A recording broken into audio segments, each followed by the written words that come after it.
विविधता का दर्पण।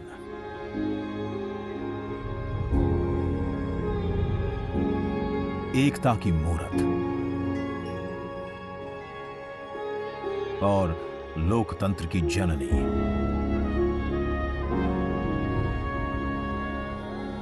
यहां गणतांत्रिक व्यवस्थाओं के उदाहरण हैं वेदों में।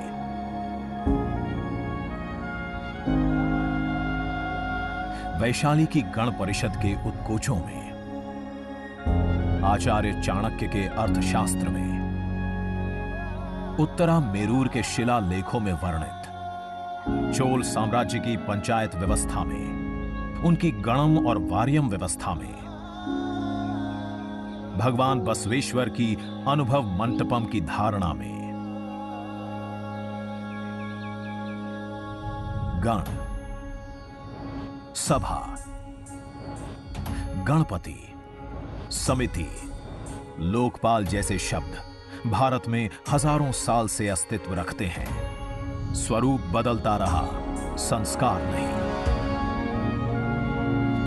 बदलते समय के साथ भारत बना विश्व का सबसे विशाल लोकतंत्र, जिसका साक्षी बना हमारा संसद भवन।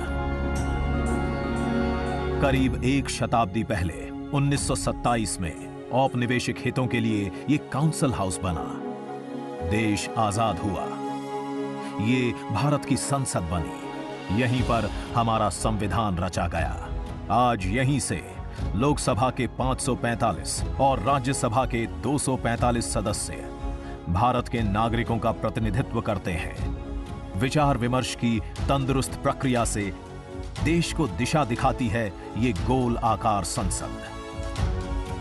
इतिहास की कई अभूतपूर्व उपलब्धियों का साक्षी संसद भवन। समय के साथ यहां पर्याप्त जगह और सुविधाओं का अभाव होने लगा था। आधुनिक तकनीक का क्रियान्वयन चुनौतीपूर्ण हो रहा था।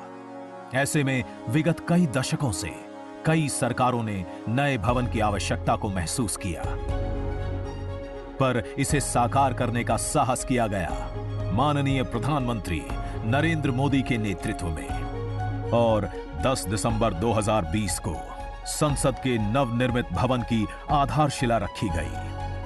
2.5 वर्ष से भी कम समय में 65,000 वर्ग मीटर में फैले इस भवन का लगभग 60,000 श्रमवीरों द्वारा 23 लाख मानव दिवस से भी अधिक सृजित रोजगार से निर्माण कार्य पूरा किया गया, जो अपने आप में कीर्तिमान है।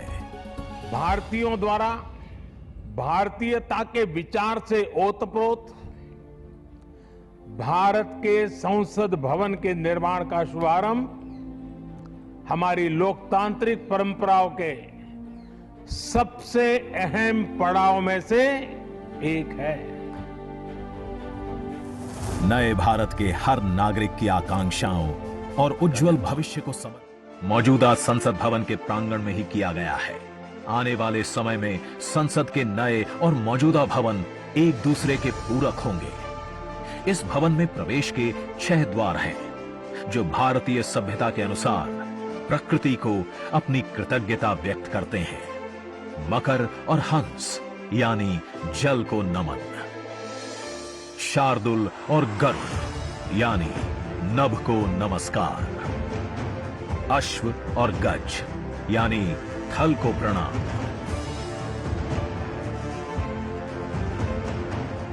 संसद के नए भवन का नया विराट लोकसभा कक्ष, जो राष्ट्रीय पक्षी मोर से प्रेरित है।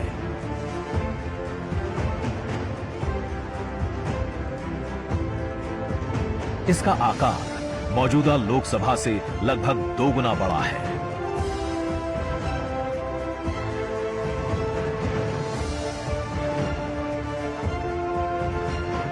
नया राज्यसभा कक्ष राष्ट्रीय पुष्प कमल से प्रेरित है।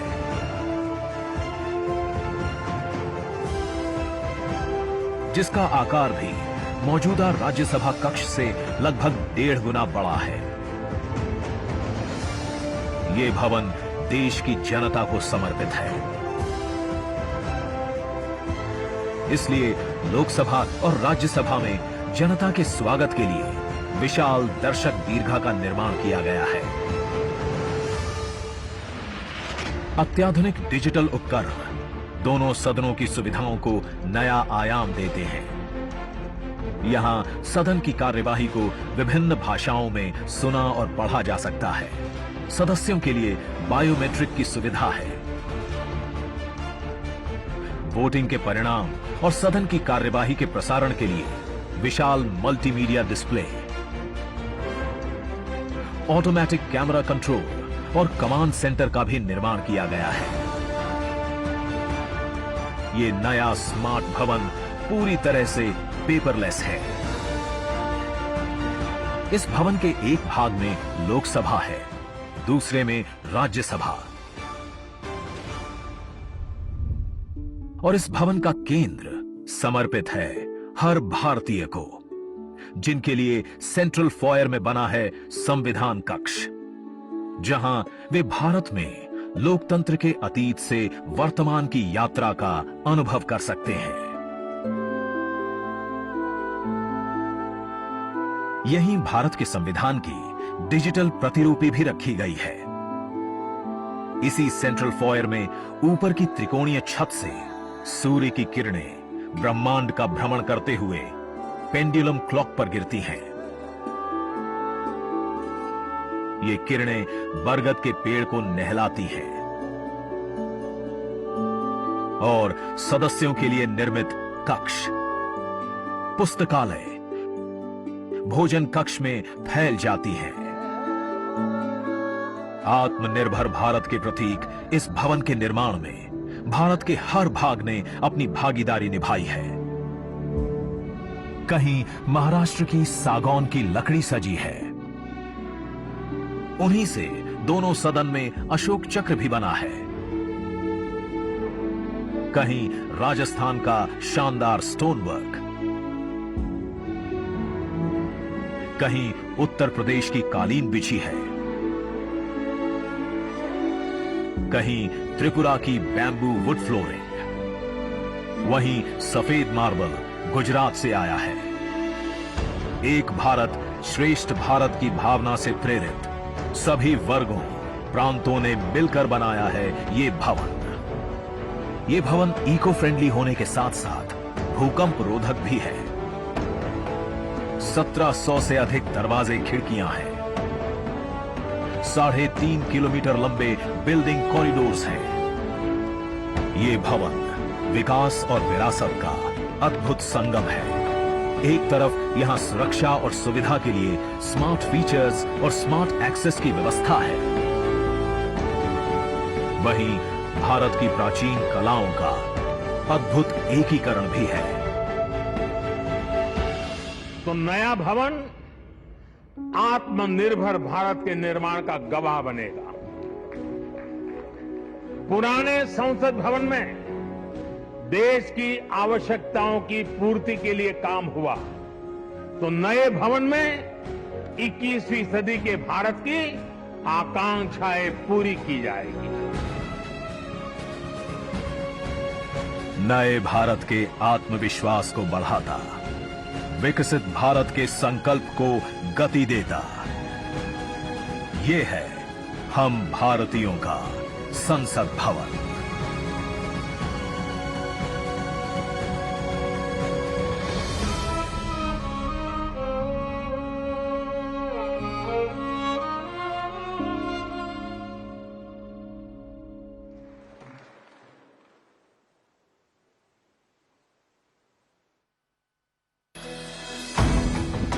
आज का ये दिन महत्वपूर्ण है। माननीय प्रधानमंत्री श्री नरेंद्र मोदी ने एक नया इतिहास रचा है। पूर्व की कई सरकारों ने नए संसद भवन की आवश्यकता पर चर्चा की थी। माननीय प्रधानमंत्री ने इस पर विचार किया और नए भारत के निर्माण की अपनी दूरदर्शिता के साथ उन्होंने नए संसद भवन का निर्माण कराया, जो हमारी विरासत और परंपराओं को आधुनिकता से जोड़ती है।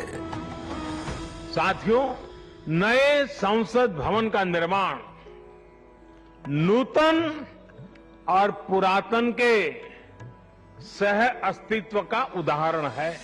ये नई संरचना लगभग 59,000 श्रम वीरों के योगदान से बनाई गई है। माननीय प्रधानमंत्री ने राष्ट्र की ओर से उनका आभार प्रकट किया है। 75 वर्ष पहले की स्वतंत्रता की भावना को पुनर्जीवित करते हुए माननीय प्रधानमंत्री ने आज तमिलनाडु के अधीनमों से सेंगोल को स्वीकार किया है। सेंगोल राष्ट्र के लिए न्यायपूर्ण और निष्पक्ष शासन का स्मरण कराता है। सेंगोल तमिल शब्द सेम्मई से लिया गया है, जिसका अर्थ है नीति परायणता। इसके शीर्ष पर न्याय के प्रतीक पवित्र नंदी अपनी अचल दृष्टि में विराजित हैं।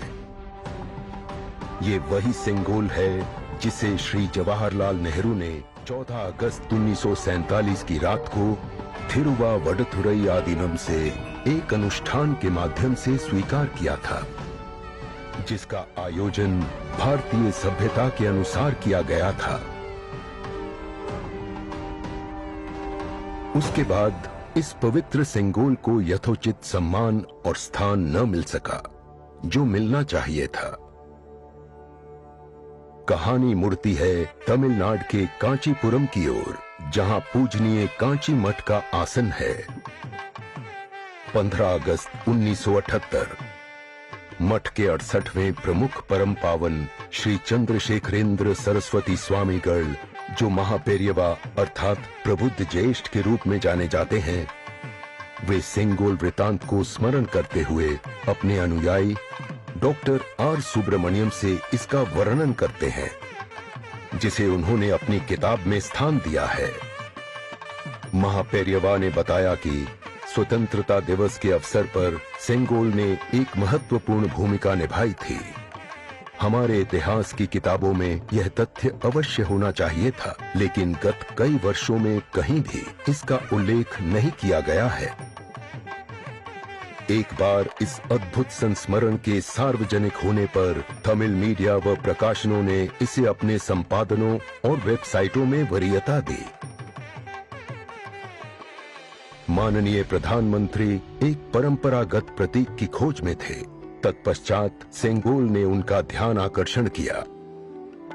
उन्होंने इसकी जांच करवाई, जिसका प्रमाण मीडिया विश्लेषणों और पुस्तकों में मिला। आखिरकार सेंगोल की खोज पूरी हुई। यह ऐतिहासिक सेंगोल इलाहाबाद संग्रहालय में मिला। ये चोला साम्राज्य से चली आ रही हमारी भारतीय सभ्यतागत प्रथा है। चोला सदियों तक हमारे उपमहाद्वीप के अग्रणी साम्राज्यों में से एक थे। सबसे महत्वपूर्ण बात यह है कि सेंगोल के प्राप्तकर्ता के पास न्यायपूर्ण और निष्पक्ष रूप से शासन करने का आदेश होता है, जिसे तमिल में आणई कहा जाता है। इस विचार से माननीय प्रधानमंत्री प्रभावित हुए। उनके अनुसार जनता के लिए चुने गए लोगों को इस आदेश को कभी नहीं भूलना चाहिए। उन्होंने यह निश्चय किया कि इस अद्वितीय प्रतीक को अमृत काल के प्रतिबिंब के रूप में अपनाया जाना चाहिए, ताकि राष्ट्र अनंत संभावनाओं से परिपूर्ण रहे। सेंगोल को आज सुबह संसद में उसके सुयोग्य स्थान पर स्थापित किया गया। यह सभी के लिए भारत सरकार के न्यायपूर्ण और निष्पक्ष शासन के अटूट संकल्प का स्मरण कराता है। इस दृढ़ता के साथ भारत विश्व गुरु के रूप में अपना यथोचित स्थान ग्रहण करने की ओर बढ़ रहा है।